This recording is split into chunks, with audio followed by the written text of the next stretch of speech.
The only way you can do all the great therapy that you want, but if people don't know that your care, the patient loses. It reminds me very early on that I was working privately with a client that was involved in a motor vehicle accident. Worked for him for months. I was very young and I did not know what I know today. So I took my note. I said I have time to write this report because it was a big report. I was nervous because it was going to be big and I didn't know how to write it. So I was continuously writing a little bit, but not really focusing on it and sharing it with the team. The client settled without ever getting my reports. The lawyer never got my reports.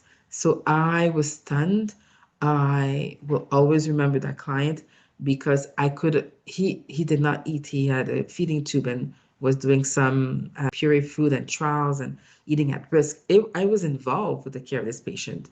And when they settled, they never had my information to help his case, help show what the accident did for him.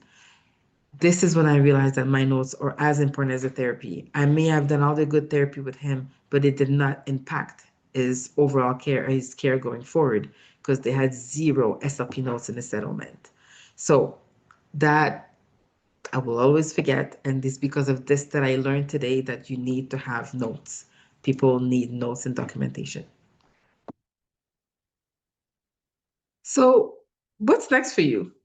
You've just spent a few minutes with me looking at note taking and documentation and the why, the when, the how, the what to write in documentation and the importance and the power of your note in terms of showcasing your practice.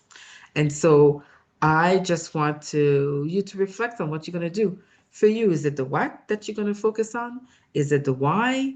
Is it the when? Is it the how? What are you going to focus on going forward to make sure that your notes are complete and specific to the clinical settings that you're in? And why it matters, because this is where you show your worth. This is where people get to know who you are when they read your notes. This is how you know the critical thinking and how much information they got and what was important for them to make an impression.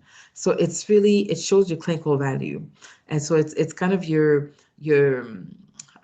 print, that your paw print or your imprint. I don't have the words right now to describe who you are as a clinician. It's through your notes.